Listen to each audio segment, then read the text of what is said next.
In a forgotten corner of suburbia lies Sun Villa, an abandoned mansion shrouded in mystery and fear. Join us as we follow one man's terrifying encounter within its haunted walls, leading to a shocking discovery that will leave you breathless. The sun had dipped below the horizon, casting long shadows across the deserted street as I approached the old abandoned villa. The once grand estate, now a decrepit relic of the past, was known as Sun Villa, a name that belied its gloomy, haunted appearance. The locals whispered tales of ghostly apparitions and eerie sounds that emanated from the villa, but my curiosity had gotten the better of me. As I stood at the rusted iron gate, a chill ran down my spine. Despite the warm May evening, the air around Sun Villa was uncomfortably cold, as if the house itself exuded a spectral presence. With a deep breath, I strengthened my resolve, recalling the countless horror movies I had watched. They had prepared me for this moment, or so I thought. Pushing the creaking gate open, I stepped onto the overgrown path leading to the villa. The front door, adorned with intricate carvings, now obscured by layers of dust and grime, loomed before me. I hesitated, feeling the weight of the silence pressing in from all sides, but my curiosity drove me forward. I reached for the tarnished doorknob, turned it, and stepped inside. The interior of Sun Villa was a testament to its former glory. The grand foyer, with its marble floors and opulent chandelier, spoke of a time when the villa was a symbol of wealth and elegance. Now, the air was thick with dust, making it hard to breathe.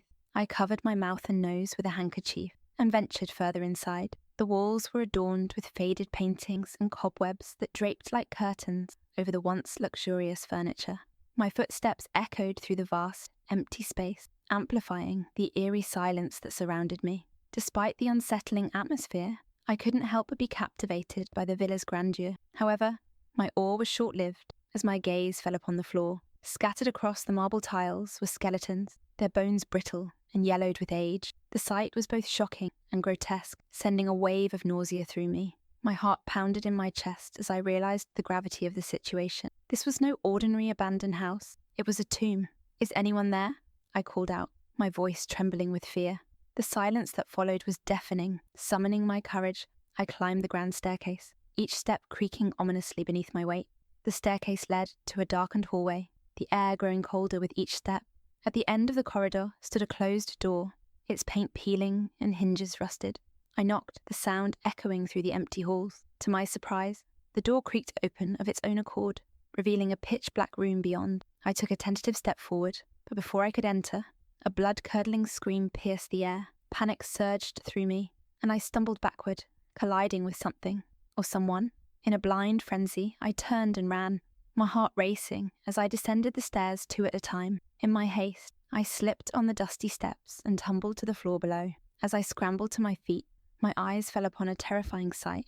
A ghostly figure with red eyes, a skeletal body, and tattered clothes stood at the foot of the stairs. The apparition's presence was overwhelmingly malevolent, sending waves of fear crashing over me. It was like a scene straight out of a horror film. Desperation took hold as the ghostly figure raised an axe, its eyes gleaming with malevolent intent. My instincts kicked in, and I began chanting a spell I'd memorized from a movie. "The if exists as is told, then prayer might he behold. I wish a day in lieu of the dark. Let my request bring some spark.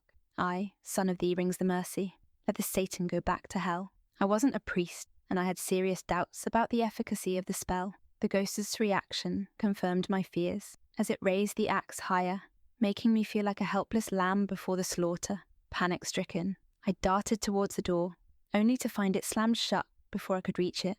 My terror rooted me to the spot. The ghost advanced, laughing maniacally. "Ha! Ha! Ha!" Just as it seemed I was doomed, a stone flew through the air, aimed at the ghost's head. The spectre dodged, and I glimpsed a familiar figure, standing at the staircase. It was my friend, John. Come here, dude," John shouted. I rushed toward him, my heart pounding with a mix of fear and relief. His face was flushed, and his eyes averted. I couldn't help but ask, "Hey, what's wrong? Are you feeling ashamed?" John's silence spoke volumes. After a moment, he broke down, embracing me and apologizing. "Dude, there was no delivery. It was a prank. We weren't aware that this place was actually haunted." As we stood there, the weight of the situation hit us both. The ghostly figure loomed nearby, its presence a stark reminder of the danger we were in. We ran to the second floor, seeking refuge. John hid in a box, while I headed to the third floor, the ghost hot on my heels. The chase through Sun Villa was a blur of fear and adrenaline. I could hear the ghost's footsteps behind me as I raced up the stairs. John, hiding in the box, noticed something unusual and signaled me to stop. He bravely confronted the ghost, grabbing its arm and pulling it to the ground. "I never knew ghosts had feet," John exclaimed, pointing at the apparition's very real legs. We both laughed, the absurdity of the situation momentarily breaking the tension. I retrieved the ghost's axe, a newfound determination filling me. The ghost, realizing the tables had turned, fled down the stairs. Anger surged through me, and I pursued, ready to strike. John intervened, cautioning, "If you commit a crime, you'll be sent behind bars. Let's call the police. Let them handle him." I paused, half smiling, and asked, "Is murdering a ghost a crime? I never knew. If you want to summon someone, summon the Reapers, and tell them we have a fresh soul here of a skeleton." My mood was dark, enough to scare even John. The situation felt like a cinematic showdown, with me as the ruthless avenger and the ghost begging for mercy. I descended the stairs dramatically, chanting, "When the clock strikes 9, the devil may invoke my divine delusion, illusion, hallucination, and darkest dream. Get him to bring the most hellish scream." The ghost, shivering and shaking, lost its concealed identity as its mask shattered. Behind it was the man we had seen at Miss Parker's mansion the previous night. We had witnessed a theft there.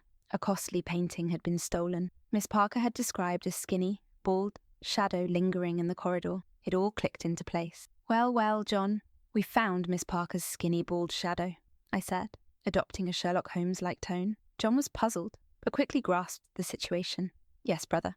I saw him near Miss Parker's gate, and his shadow seemed the same." The police arrived, and the ghostly figure broke into tears, exclaiming, "Spare me. I didn't mean to kill you. I'm not a murderer.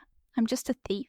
The police searched the villa and found Miss Parker's stolen painting in the basement. The thief was handcuffed and taken away. We were left with a sense of justice, but also a lingering unease. What else was hidden within the walls of Sun Villa? After the police left, John and I took a moment to catch our breath. The ordeal had been terrifying, but our curiosity wasn't completely sated. As we stood in the foyer, John's eyes fell on a peculiar painting that the police had overlooked. It depicted a beautiful woman in a red gown, holding an axe eerily similar to the one the thief had wielded. "Hey, do you see this?" John asked, pointing at the painting. "It's from 1964. This woman looks like she's dressed for a masquerade ball, but there's something sinister about it." I nodded, transfixed by the woman's piercing eyes that seemed to follow us. "Mrs. Parker never mentioned axes being in fashion," I said, trying to lighten the mood. "There was one room I didn't check," I added, pointing to the top floor. It was locked. We decided to investigate. As we climbed the stairs again, the house felt different. There was an air of anticipation, as if Sun Villa itself was waiting for us to uncover its last secret. When we reached the locked door, John found an old keyring on a nearby shelf. To our surprise, one of the keys fit the lock perfectly. We opened the door to find a room frozen in time. Unlike the rest of the villa, this room was immaculate. Dust hadn't touched the surfaces, and the air was fresh. At the centre of the room stood a mannequin, dressed in the same red gown from the painting, complete with an ornate axe resting beside it. I stepped closer, my heart pounding. "John, this is the woman from the painting," I whispered. "But why is everything so well preserved?" Before John could answer, we heard a faint whisper. It seemed to come from the mannequin. We both froze, the temperature in the room plummeting. The mannequin's eyes, once lifeless, now glowed with a cold blue light. It was as if the spirit of the woman was trying to communicate. John, always a skeptic, tried to rationalize it. Maybe there's a projector hidden somewhere, or this is some elaborate setup left by the thief. But I wasn't so sure. I could feel a presence in the room, a sadness that hung heavy in the air. "There's something more to this, John," I said, reaching out to touch the mannequin. As soon as I did, a vision flashed before my eyes. In the vision, I saw the woman in red, alive and vibrant, dancing in the grand ballroom of Sun Villa. The house was filled with laughter and music, a stark contrast to its current state. But the scene quickly turned dark. Shadows moved through the ballroom, and the woman's joyful expression changed to one of terror. She fled up the stairs, hiding in this very room. A figure pursued her, and as the door burst open, the vision ended. I stumbled back, my hand trembling. "John, I saw her. She was hiding here, running from someone." John looked at me, concern etched on his face. "Are you sure? Maybe this place is just getting to you." "No," I insisted. "There's more to this story. We need to find out what happened to her." Determined to uncover the truth, we began searching the room. In a hidden compartment beneath the floorboards, we found an old journal.